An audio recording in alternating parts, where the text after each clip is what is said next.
जय Hind and hello guys, स्वागत है आपका आपके अपने यूट्यूब चैनल ज्ञानदेह होस्ट में। और इस वीडियो में मैं आपको बताने वाला हूं स्टाफ सिलेक्शन कमीशन यानी कि एसएससी सीजीएल ऑनलाइन फॉर्म 2026 के बारे में कि कैसे आपको इस नई भर्ती का फॉर्म फिलअप करना है। गाइस, इस वीडियो के अंदर आपको कंप्लीट जानकारी दी जाएगी जिससे कि आप इस फॉर्म को बिना किसी मिस्टेक के भर पाएंगे। मैं आपको बता दूँ कि यहाँ पर एसएससी के लेटेस्ट कैलेंडर के अकॉर्डिंग आप यहाँ पर देख सकते हैं कि जो आपके फॉर्म शुरू होंगे एसएससी सीजीएल के, वो आपके यहाँ पर मार्च 2026 से स्टार्ट होकर के अप्रैल 2026 तक भरे जाएंगे। और एग्जाम भी आपका काफ़ी जल्दी होगा, मई जून 2026 के अंदर आपका एग्जाम हो जाएगा। एग्जैक्ट डेट आपके एग्जाम की आपको कुछ दिनों के बाद जब आपकी फॉर्म की लास्ट डेट निकल जाएगी पता चल जाएगी। अब यहाँ पर इस वीडियो के अंदर आपको बताया जाएगा कि पहले कौन लोग एलिजिबल है और फिर बताया जाएगा कि कैसे आपको अप्लाई करना है। तो वीडियो को आपको देखते रहना है। और अगर अभी तक आपने लाइक शेयर नहीं किया हो तो कर दे और चैनल को जरूर सब्सक्राइब कर ले। फिर जो लिंक वीडियो को डिस्क्रिप्शन में दिया है आप ये ओपन कर लेंगे अगर आपने अभी तक नहीं किया। और आपको यहाँ पर जानने को मिलेगा कि इसमें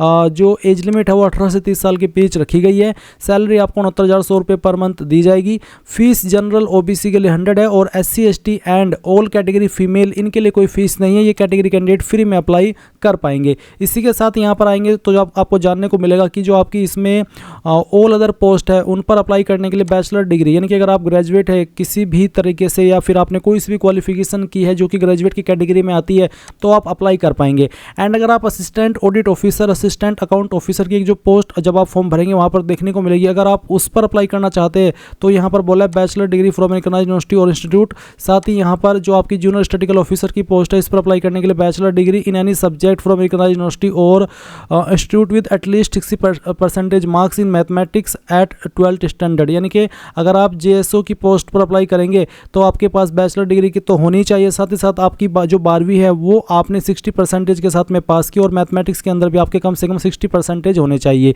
या फिर आपकी जो बैचलर डिग्री है वो होनी चाहिए इन एनी सब्जेक्ट विद स्टैटिक, यानी कि जो स्टैटिक सब्जेक्ट होता है उसके साथ में आपकी ये होनी चाहिए, तब जाकर के आप इन वाली पोस्ट को भी प्रेफरेंस दे पाएंगे। अगर आपके पास ये नहीं है, सिंपल आप ग्रेजुएट है तो आप यहाँ पर जो बाकी पोस्ट बचती है जो कि बहुत सारी पोस्ट बचती है उन सभी पर अप्लाई कर पाएंगे। आपको यहाँ पर पोस्ट वाइज देखने को मिल जाएगा कि कौन सी पोस्ट किस डिपार्टमेंट में है, एज लिमिट कब तक काउंट होगी एंड उस पर जो क्वालिफिकेशन है वो क्या चाहिए, ये सभी इन्फॉर्मेशन आपको यहाँ पर दी गई है। सभी इन्फॉर्मेशन चेक करते हुए अगर आप इसमें एलिजिबल है फॉर्म भरने के लिए और आप फॉर्म भरना चाहते हैं तो इंपॉर्टेंट लिंक के सेक्शन से अप्लाई ऑनलाइन लिंक ओपन करेंगे। देन गाइज आपके सामने कुछ ऐसा इंटरफेस आ जाएगा। यहाँ पर आ जाने के बाद में मैं आपको बता दूं कि अगर आपने इस एसएससी की वेबसाइट का इस्तेमाल करके 2025 के अंदर या उससे पहले कोई फॉर्म भरा है, अगर आपका अकाउंट इसके ऊपर पहले से बना हुआ है, क्योंकि अगर आपने फॉर्म भरा है तो आपका अकाउंट भी बना हुआ होगा तो आप नया अकाउंट क्रिएट नहीं करेंगे और वो होगा भी नहीं। आपको उसी अकाउंट में लॉगिन करना होगा जो कि आपका बना हुआ है। वो कैसे करेंगे देख लीजिए। आप आपका राशन नंबर यहाँ पर डालेंगे और अपना पासवर्ड यहाँ पर डालेंगे, कैप्चा कोड डाल करके लॉगिन कर लेंगे और फिर इस वीडियो को स्किप करके वहाँ से देखिए जहाँ से मैंने मेनली अप्लाई करने का प्रोसेस बताया है, यानी कि राशन का प्रोसेस नहीं बताया। अब आप क्या करेंगे, मान लीजिए आपका जो अकाउंट है वो तो इसमें क्रिएट है, आपने पहले से क्रिएट करके रखा है, बट आप तो आपका राशन नंबर या पासवर्ड भूल चुके हैं। तो ऐसे में आपको क्या करना है, आप फॉरगॉट पासवर्ड इसके ऊपर क्लिक करेंगे। इसके ऊपर क्लिक करने के बाद आप get verification code on email और मोबाइल नंबर ये सेलेक्ट करके कंफर्म के ऊपर क्लिक कर देना। देन आपके सामने कुछ ऐसा इंटरफेस आएगा। अब आप यहाँ पर आपकी डेट ऑफ बर्थ डालिए जो आपने फॉर्म के अंदर भरी थी, फिर आपका 10th का बोर्ड सेलेक्ट कर लेना है, जो भी आपका 10th का बोर्ड आप यहाँ पर फॉर्म भरते समय अपना सिलेक्ट किए थे। उसके बाद में गाइज आपको यहाँ पर इसमें देखने को मिलेगा ईमेल आईडी और नंबर, कोई भी एक चीज़ आप यहाँ पर डाल दीजिए, चाहे नंबर जो आपने रजिस्टर किया था या फिर ईमेल। और उसके बाद गेट वेरिफिकेशन कोड के ऊपर जैसे आप क्लिक करेंगे आपके नंबर और ईमेल दोनों पर एक OTP जाएगा। आप कोई सा भी एक OTP डाल करके जैसे ही सबमिट करेंगे या कंटिन्यू करेंगे तो आपको आपका राशन नंबर यहीं डिस्प्ले पर शो हो जाएगा। राशन नंबर आप नोट कर लेना और फिर आप एक न्यू पासवर्ड भी आप यहाँ से अपनी मर्जी से बना लेंगे। न्यू पासवर्ड कैसा उसका आप डेमो देख लीजिए। इंग्लिश का कैपिटल लेटर कम से कम एक, स्मॉल लेटर, साथ ही एक स्पेशल कैरेक्टर और डिजिट, कुछ इस तरह का पासवर्ड आपको बना लेना है और उस पासवर्ड को दोबारा डाल करके आपको वेरीफाई भी करना होगा। और उसके बाद जैसे आप सबमिट करेंगे आपका नया पासवर्ड बन जाएगा जिसका इस्तेमाल करके आप फिर यहाँ पर लॉगिन हो जाएंगे। बट गाइज अगर आप फ्रेशर है, आपने अभी तक सीजीएल का कोई फॉर्म या फिर इस वेबसाइट का इस्तेमाल करके कोई फॉर्म भरा ही नहीं, पहली बार कोई फॉर्म भरने वाले हैं, तो गाइज पहले आपको अकाउंट क्रिएट करना होगा। इसके लिए आप यहाँ पर लॉगिन के नीचे देख सकते हैं न्यू यूजर और रजिस्टर नाउ, तो आपको रजिस्टर नाउ इसके ऊपर क्लिक करना है। रजिस्टर नाउ के ऊपर क्लिक करने के बाद इस तरह से आपके सामने इंस्ट्रक्शंस आएंगे। अब आप यहाँ पर कंटिन्यू कर दीजिए। कंटिन्यू करने के बाद अब आप यहाँ पर देख सकते हैं कि आपके सामने आधार OTP का जो एक सेक्शन है यहाँ पर डाल दिया है। अगर आप पहले से रजिस्टर्ड कैंडिडेट है तो गाइज जब आप लॉगिन करेंगे उस वक्त आपको ये OTP वेरिफिकेशन करना होगा। बट आप तो फ्रेशर है, पहली बार इस वेबसाइट का इस्तेमाल करके फॉर्म भर रहे हैं, तो इसलिए आपको ये चीज़ अब पहले ही करनी है, जो कि 2 जून से स्टार्ट हो रही है। तो यहाँ पर पूछेगी कि आपके पास आधार कार्ड है, अगर है तो आप यस करके अपना आधार नंबर डालेंगे, उस नंबर को दोबारा डाल करके वेरीफाई करेंगे, यहाँ पर टिक करेंगे। अगर आपको जो इन्फॉर्मेशन यहाँ पर इंग्लिश के अंदर ये पैराग्राफ दिया गया है इसको हिंदी के अंदर पढ़ना है या फिर सुनना है, तो आप स्विच टू हिंदी के ऊपर क्लिक करके इस ऑडियो वाले निशान के ऊपर क्लिक करके इसको सुन भी सकते हैं। एंड उसके बाद गाइज आपको सेंड ओटीपी के ऊपर क्लिक करना है। अगर गाइज आपके पास आधार नहीं है तो आप यहाँ पर इस पहले वाले ऑप्शन में नो करके इनमें से कोई एक आईडी दे सकते हैं। जैसे कि आप यहाँ पर देख सकते हैं Aadhaar card, voter ID card, PAN card, driving licence, government ID card, तो इनमें से कोई भी एक आईडी आप दे दीजिएगा। फिर जैसे कि यहाँ पर please upload date of birth proof, जिसमें कि आप birth certificate, school leaving certificate, certificate of date of birth, इनमें से आपको एक सर्टिफिकेट देना होगा डीओबी प्रूफ के लिए। फिर एड्रेस प्रूफ के लिए आप इनमें से कोई एक आईडी दे सकते हैं। उसके बाद आप यहाँ पर आपका फोटो अपलोड करेंगे। उसके बाद आप देखेंगे अपलोड जेंडर प्रूफ, आपको जेंडर प्रूफ भी देना होगा, जिसमें कि आप Aadhaar card, voter ID card, birth certificate, school leaving certificate, इनमें से कोई भी एक चीज़ दे सकते हैं। तो ये सभी चीज़ें आपको देनी होगी अगर आप आधार के अलावा किसी और अन्य आईडी का इस्तेमाल करके इसमें रजिस्टर हो रहे हैं। पर अगर आपके पास आधार है तो सिंपली इसमें यस करके अपना आधार नंबर डाल करके दोबारा डाल करके यहाँ पर टिक करके सेंड ओटीपी के ऊपर क्लिक कीजिएगा। इसके बाद जो ओटीपी आपके नंबर के ऊपर गया है वो नंबर जो कि आपने आधार के साथ में लिंक करके रखा है वो आप यहाँ पर डालिएगा और वेरीफाई ओटीपी इसके ऊपर क्लिक कीजिएगा। जैसे आप इसके ऊपर क्लिक करेंगे तो देखेंगे सक्सेस यानी कि ओटीपी वेरिफिकेशन हो चुका है। अब आपको यहाँ पर जो आपका नाम है वो 10th के सर्टिफिकेट के अकॉर्डिंग भरना है। पूरा नाम आप यहाँ पर डाल दीजिएगा। इस नाम को दोबारा डाल करके आपको वेरीफाई कर देना है। फिर आपसे पूछे 3 पॉइंट में कि क्या आपने कभी आपका नाम बदला है, अगर हाँ तो यस, नहीं तो आप नो करेंगे। फिर आपका जेंडर सेलेक्ट कर लेंगे, उसको दोबारा सेलेक्ट करके वेरीफाई करेंगे।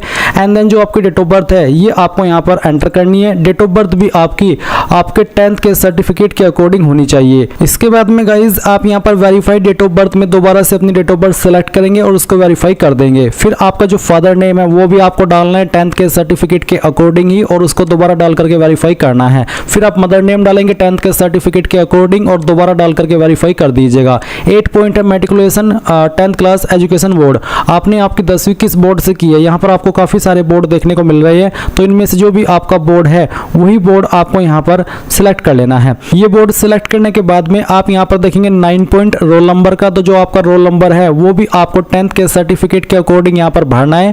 और आपको बोला कि roll code is given in your matriculation certificate then enter roll code, यानी कि अगर आपके 10वीं के सर्टिफिकेट के ऊपर रोल कोड है तो आप यहाँ पर रोल कोड भी दे सकते हैं। तो बेसिकली अगर रोल नंबर है तो रोल नंबर डाल दीजिए, रोल कोड है तो रोल कोड डाल दीजिएगा और उसको दोबारा डाल करके वेरीफाई कीजिएगा। फिर आता है ईयर ऑफ पासिंग, किस साल के अंदर आपने आपकी 10वीं पास कर ली थी वो साल आप यहाँ पर सेलेक्ट कर लेंगे, उसको दोबारा सेलेक्ट करके आपको यहाँ पर वेरीफाई कर देना है। 11 पॉइंट है highest level of education qualification, वो आपकी क्वालिफिकेशन जो कि आपने कंप्लीट की हो। अगर आप अभी कोई क्वालिफिकेशन कर रहे हैं जैसे कि डिप्लोमा, ग्रेजुएशन, तो आप उसको सेलेक्ट ना करिएगा, आप वही क्वालिफिकेशन सेलेक्ट करिएगा जो कि आपकी कंप्लीटेड है। उसके बाद आप देखेंगे कैंडिडेट्स मोबाइल नंबर, आप आपका मोबाइल नंबर डालिए जो कि आप रजिस्टर करना चाहते हैं। और फिर जैसे कि मैं यहाँ पर आपको नंबर डाल करके दिखाता हूँ, तो चलिए हम यहाँ पर एक नंबर एंटर कर देते हैं। तो आप यहाँ पर जैसे ही नंबर डालेंगे आपको सेंड ओटीपी का ऑप्शन देखने को मिलेगा, आप इसके ऊपर क्लिक कीजिएगा और उसके बाद में गाइज आपके नंबर के ऊपर ओटीपी जाएगा, वो ओटीपी आप यहाँ पर डाल दीजिएगा। फिर आप आपकी ईमेल आईडी डालेंगे और जैसे ही आप ईमेल आईडी फिल करेंगे तो सेंड ओटीपी का ऑप्शन मिलेगा, आप जैसे उसके ऊपर क्लिक करेंगे तो आपकी ईमेल के ऊपर भी ओटीपी चला जाएगा। फिर आप वो ओटीपी भी यहाँ पर डाल देंगे। उसके बाद जो भी जानकारी आपने यहाँ पर भरी है उन सभी को चेक करेंगे और सेव एंड नेक्स्ट के ऊपर क्लिक कर देंगे। एंड देन गाइज आप यहाँ पर देखेंगे success personal detail submitted successfully. अब आपको यहाँ से ओके करना है और ओके करने के बाद में आपको आपका रजिस्टर नंबर मिल चुका है। ये नंबर आपको नोट कर लेना है क्योंकि ये आपको फ्यूचर में बहुत काम आएगा एसएससी का कोई भी फॉर्म भरने के लिए। तो अब आपको यहाँ पर क्या करना है, आपको कंटिन्यू के ऊपर क्लिक करना है। अब गाइज यहाँ पर आपके सामने कुछ ऐसा इंटरफेस आएगा, तो आपको यहाँ पर आपका रजिस्टर नंबर डालना है जो कि अभी आपको मिला है और फिर आपको यहाँ पर आपका पासवर्ड ईमेल के माध्यम से सेंड कर दिया है, वो पासवर्ड आप यहाँ पर डालेंगे। एंड उसके बाद में जो कैप्चा कोड आपको दिखाई दे रहा है आपके डिस्प्ले के ऊपर वो आप यहाँ पर डालिएगा एंड देन साइन इन के ऊपर क्लिक कीजिएगा। इसके बाद में यहाँ पर आपको बोला है please set a new password, तो आपको यहाँ पर एक नया पासवर्ड बनाना है, बट पहले आप यहाँ पर आपका ओल्ड पासवर्ड डालें जो कि अभी आपको ईमेल के माध्यम से मिला।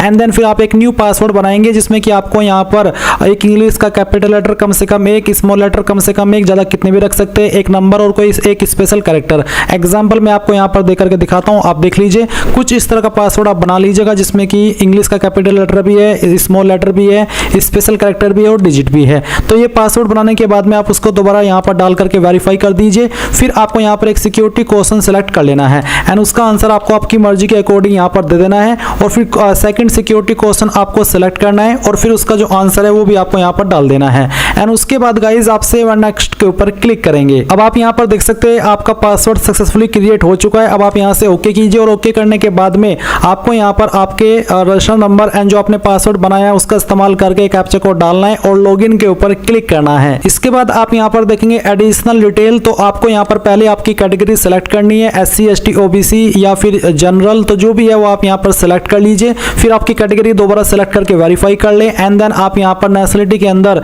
सिटीजन ऑफ इंडिया सेलेक्ट कर लेंगे। विजिबल आइडेंटिफिकेशन मार्क्स, आपकी बॉडी के ऊपर वो निशान जिससे आपकी बॉडी की पहचान होती है, तो उस मार्क के बारे में आप यहाँ पर लिख देंगे। अगर नहीं है कोई मार्क तो आप नो मार्क लिख दीजिएगा। अगर आप विकलांग है तो आप इस वाले 5 पॉइंट में यस करेंगे, नहीं तो आपको नो करना है। फिर 6 पॉइंट में आपका जो परमानेंट एड्रेस है वो आपको यहाँ पर इस बॉक्स में लिखना है और जो आपकी स्टेट है वो यहाँ से सेलेक्ट कर लेनी है, फिर डिस्ट्रिक्ट सेलेक्ट कर लेनी है और उसके बाद में जो आपका पिन कोड है वो भी आपको यहाँ पर डाल देना है। एंड देन अगर आपका प्रेजेंट और परमानेंट एड्रेस एक है, अलग अलग नहीं है, तो आप यहाँ पर यस कर देंगे और इसके बाद में आपको सेव एंड नेक्स्ट के ऊपर क्लिक करना है। अब ये जानकारी भी आपकी सेव हो जाएगी। अब आपको यहाँ पर ओके करना है और ओके करने के बाद में आपके सामने डिक्लेरेशन है तो आप यहाँ पर टिक कीजिए और इसके बाद में अगर आपने जो भी जानकारी भरी उनको चेक करना चाहते हैं तो आप यहाँ पर प्रीव्यू OTR इसके ऊपर क्लिक करके सभी जानकारी को चेक कर लें और जब आपको लगे कि सभी जानकारी सही है तो वो भी आप यहाँ से डिक्लेयर के ऊपर क्लिक करके इस OTR को सबमिट कर देंगे। नहीं तो आप यहाँ से प्रिंट लेना चाहे तो आप वो भी ले सकते हैं एंड देन फिर आप डिक्लेयर के ऊपर क्लिक कर दीजिए। इसके ऊपर क्लिक करने के बाद देखेंगे डिक्लेरेशन सबमिटेड सक्सेसफुली। अब आप यहाँ से ओके कर दीजिए। अब गाइस जैसे ही आपका OTR प्रोसेस कंप्लीट हो जाए तो आप यहाँ पर लाइव एग्जामिनेशन के सेक्शन में आएंगे और आपको कंबाइंड ग्रेजुएट लेवल एग्जामिनेशन देखने को मिलेगा। आप अप्लाई के ऊपर क्लिक करिएगा। इसके ऊपर क्लिक करने के बाद में यहाँ पर इस तरह से प्रोसेसिंग होगी। इसके बाद में आप यहाँ पर इस तरह से इंस्ट्रक्शंस देखेंगे। इन सभी को चेक करते हुए आप नीचे की तरफ आएंगे और फिल फॉर्म के ऊपर क्लिक करेंगे। अब आपके सामने आपकी पर्सनल डिटेल है वो वाली जो कि आपने OTR के समय भरी थी। इन सभी को चेक करते हुए आप नीचे की तरफ आकर के नेक्स्ट के ऊपर क्लिक करिएगा और यहाँ से ओके कर दीजिएगा। अब आप यहाँ पर कुछ अपनी अन्य जानकारी भरेंगे जैसे कि 19 पॉइंट है हाईएस्ट एजुकेशनल क्वालिफिकेशन, तो जो भी आपकी हाईएस्ट क्वालिफिकेशन है वो सिलेक्ट कर लेना और वही वाली सिलेक्ट करना है जो कि कंप्लीट हो। जो आप कर रहे हो वो आप सिलेक्ट मत करिएगा। फिर एक क्वालिफाइंग एजुकेशनल क्वालिफिकेशन यानी कि वो क्वालिफिकेशन जिस क्वालिफिकेशन से आप इस पोस्ट पर अप्लाई करने के लिए एलिजिबल हो रहे हैं या इस वैकेंसी में अप्लाई करने के लिए एलिजिबल हो रहे हैं, तो वह आपकी ग्रेजुएशन या फिर उसके बराबर की योग्यता। तो जो भी आपके पास है ग्रेजुएशन है या उसके बराबर की योग्यता वो आप सिलेक्ट कर लीजिएगा। मैं यहाँ पर ग्रेजुएशन सेलेक्ट कर लेता हूँ, आप भी यही सेलेक्ट कर लीजिएगा अगर आप ग्रेजुएटेड है। इसके बाद आप देखेंगे 20.1 ये जो आपकी एजुकेशनल क्वालिफिकेशन है ये आपने पास कर ली है या अभी आप कर रहे हैं। अगर पास कर लिए तो पास सेलेक्ट करेंगे, अगर कर रहे हैं तो अपीयरिंग सेलेक्ट करके पासिंग ईयर में 2025 सेलेक्ट कर लेना। पर अगर पास है तो आप यहाँ पर पास सेलेक्ट करेंगे और जिस साल के अंदर आपने पास की है वो साल आप यहाँ से सेलेक्ट कर लेंगे। फिर कौन सी स्टेट से की है, कौन सी स्टेट के अंदर आपकी इंस्टीट्यूट अवेलेबल थी वो स्टेट आपको सेलेक्ट करनी होगी। उसके बाद में आप देखेंगे नेम ऑफ यूनिवर्सिटी इंस्टीट्यूट, तो कौन सी यूनिवर्सिटी से की है उसका नाम आप देख लीजिए। अगर लिस्ट में है तो अच्छी बात है, नहीं तो आप यहाँ पर अदर्स का ऑप्शन सेलेक्ट कर सकते हैं। अगर आप यहाँ पर अदर्स का ऑप्शन सेलेक्ट करेंगे तो आप खुद से अपनी इंस्टीट्यूट या फिर यूनिवर्सिटी का नाम दे सकते हैं, पर अगर लिस्ट के अंदर है तो यहीं से सेलेक्ट कर लेना। फिर जो आपका फाइनल ईयर का रोल नंबर है वो आप यहाँ पर एंटर करेंगे। आपको 20.6 में ये बोला है कि percentage note candidate who do not have their percentage mentioned on their marksheet due to कोविड-19 और any other reason for the years 2020 and 2021 then enter NA, यानी कि जिन्होंने अपनी जो ग्रेजुएशन है वो कोविड-19 के चलते 2020-2021 के अंदर पास की थी और उनका जो परसेंटेज है वो अवेलेबल नहीं है तो उनको परसेंटेज के सेक्शन में एनए लिखना होगा। पर अगर आपकी परसेंटेज अवेलेबल है तो जो आपकी परसेंटेज है वो आप यहाँ पर लिख दीजिएगा और अगर आपके नंबर CGPA में है तो आप परसेंटेज खाली छोड़ करके CGPA वाला सेक्शन भरेंगे। तो कहने का ये मतलब है कि इनमें से एक ही फील्ड आपको भरना है। उसके बाद आप सेव एंड नेक्स्ट के ऊपर क्लिक करेंगे। अब यहाँ पर आपके सामने आएगी एडिशनल इन्फॉर्मेशन फर्स्ट, जहाँ पर 21 पॉइंट में पूछेगी कि आप एक्स सर्विसमैन है, चाहे आप नॉर्मल जॉब के एक्स सर्विसमैन हो या फिर आर्म फोर्स के, आप इसमें यस करेंगे। अगर नहीं है तो आप नो कर दीजिए। फिर क्या आपको आयु सीमा के अंदर छूट चाहिए, अगर आप SC ST OBC है और आपको छूट चाहिए, आप ओवर एज हो चुके हैं, तभी आप इसमें यस करिएगा और फिर बताइएगा कि आपको किस कैटेगरी के तहत एज के अंदर छूट चाहिए। पर अगर आप SC ST OBC है और ओवर एज नहीं हुए हैं तो आप सिंपली नो कर दीजिएगा, यस करने की आवश्यकता नहीं है। तो यस तभी करना जब आप ओवर एज हो और आपको छूट चाहिए हो। फिर 23 पॉइंट है कि क्या आप आपकी पर्सनल इन्फॉर्मेशन SSC को देना चाहते ताकि वो आपको फ्यूचर में जो अपडेट सेंड करते रहे। चाहे आप इस ऑप्शन में यस करें चाहे नो करें, आपके फर्म के ऊपर कोई निगेटिव प्रभाव नहीं नहीं पड़ेगा। तो आपकी मर्जी है, चाहे आप इसमें यस कर दे चाहे नो कर दे। उसके बाद आप सेव एंड नेक्स्ट के ऊपर क्लिक करेंगे। अब आप यहाँ पर देखेंगे एडिशनल इन्फॉर्मेशन 2, जहाँ पर आपको 24 पॉइंट में एग्जाम सेंटर की प्रेफरेंस देनी है। तो पहली चॉइस आप किस सिटी को देना चाहते हैं एग्जाम सेंटर के लिए, वो आप सेलेक्ट कर लीजिएगा। सेकंड चॉइस किसको देनी है, थर्ड चॉइस किसको देनी है, ये सब आप सेलेक्ट कर लेना। इसके बाद यहाँ पर जो आपके सामने 25 है, पॉइंट 1, 2, 3 ये वो है जो कि विकलांग कैंडिडेट भरेंगे। अगर आप विकलांग नहीं है तो आपको ये भरने की आवश्यकता नहीं है। आपको एक आंसर करना है 25.3 का, जिसमें कि यह है कि आपको लिखने में लिमिटेशन है और आपको स्क्राइब चाहिए, आप नहीं लिख सकते। अगर आप ऊपर वाले की दया से बिल्कुल ठीक ठाक है तो आप इस ऑप्शन में नो कर देना। फिर नीचे की तरफ आप आएंगे और आपसे पूछा है कि are you also applying for the post of junior statistical officer, यानी कि जो जूनियर स्टैटिकल ऑफिसर की पोस्ट है कि आप उसके लिए भी अप्लाई करना चाहते हैं। इस पर अप्लाई करने के लिए अलग से एक स्पेशल क्वालिफिकेशन चाहिए, जो कि आप यहाँ पर नोटिफिकेशन के अंदर आकर के देख सकते हैं। तो अगर आपके पास ये वाली क्वालिफिकेशन भी है और आप इसके लिए भी अप्लाई करना चाहते हैं तभी आप इसमें यस करिएगा। अगर वो वाली क्वालिफिकेशन नहीं है तो आप नो कर दीजिएगा। फिर 27 पॉइंट है कि are you also applying for statistical investigator grade 2, इस पर भी एक स्पेशल क्वालिफिकेशन चाहिए ग्रेजुएशन की कैटेगरी में ही। अगर आपके पास वो क्वालिफिकेशन है और आप इस पर अप्लाई करना चाहते हैं तो यस कर देना, नहीं तो आप नो करेंगे। उसके बाद आप सेव एंड नेक्स्ट के ऊपर क्लिक कर दीजिएगा। नाउ गाइज आप यहाँ पर देख सकते हैं कि मैंने फेस ऑथेंटिकेशन कर लिया है मोबाइल ऐप का इस्तेमाल करते हुए, और मैंने आपको जैसा कि बताया अगर नहीं हो रहा है तो वीडियो को वॉच कर लीजिएगा जो मैंने आपको सजेस्ट की है। अब जैसे ही आपका हो जाएगा उसी के बाद आप आपका लाइव फोटो कैप्चर करेंगे। तो कैप्चर लाइव फोटो इसके ऊपर क्लिक करिएगा और साथ ही साथ जो यहाँ पर आपको इंस्ट्रक्शंस दिए गए हैं इन सभी का ध्यान रखना है। इनके ध्यान में रखते हुए ही आपको आपका फोटो कैप्चर करना है। गाइज जैसे ही आपका लाइव फोटो कैप्चर हो जाए तो आप यहाँ पर आपका फोटो देख सकते हैं। और मैं आपको बता दूं कि अगर आपको एरर आता रहे तो जो चीज़ें आपको उसमें एरर में बोली जा रही है उन चीज़ों को आपको रेक्टिफाई करके फिर सही तरीके से अपना फोटो कैप्चर करना है, तो आपका फोटो इस तरह से आ जाएगा।